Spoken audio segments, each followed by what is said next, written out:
Meditations for Every Day in the Year by Bishop Richard Challoner.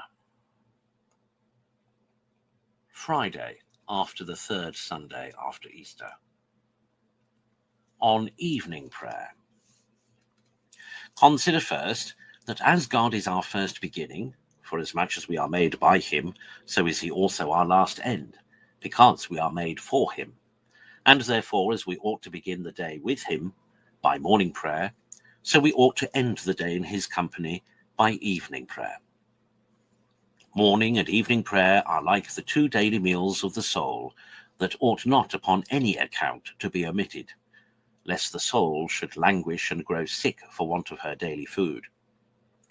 And if upon any occasion we are hindered from taking these meals at their usual times, we ought to observe what we practice with regard to our bodily meals. That is, we must proceed to take them afterwards at the first opportunity.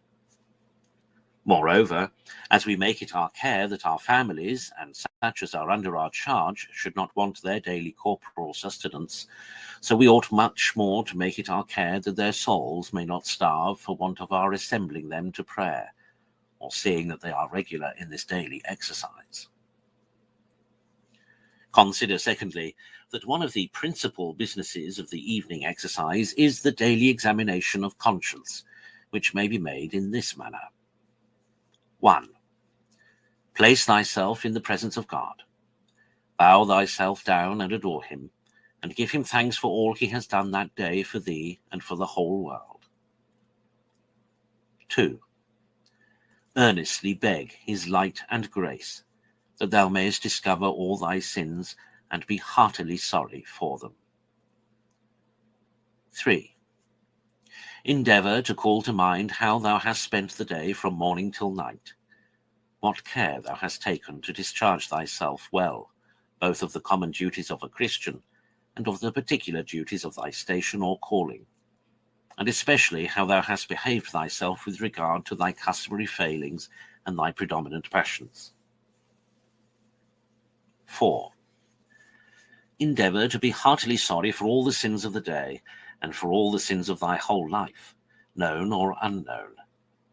Go in spirit to the feet of Christ, to make an humble confession of them to him, and implore his mercy. 5. Resolve upon a serious and thorough amendment for the future. Determine to begin from that very hour a new life, and think upon the means of accomplishing it. Oh, how happy are those souls that labour in this manner every night to wash away their sins with penitential tears, and that never venture to lie down to rest under the guilt of sin. Unhappy they who, for want of this precaution, expose themselves every night to the evident danger of dying in their sins, and even finding themselves in hell before morning. Consider, thirdly, that in order to end the day well, we ought every night to endeavour to put ourselves as much as possible in the condition in which we should be glad to be found at the hour of our death. And therefore, besides offering up to God every night the sacrifice of a contrite and humble heart for all the sins of our life, the Christian should also think seriously of his last end, and dispose himself for it by acts of a lively faith and of an entire confidence in his Redeemer, by a perfect oblation and resignation of himself to the holy will of God, and by aspiring to an eternal union with him, and in the meantime hiding himself with great affection in the sacred wounds of Jesus Christ, and there composing himself to rest. See, my soul, thou never forget this practice. Conclude, never to neglect any part of this evening exercise, and to see that it be not neglected by any under thy care. A religious performance of this duty will be a great means to secure to thy soul a happy death.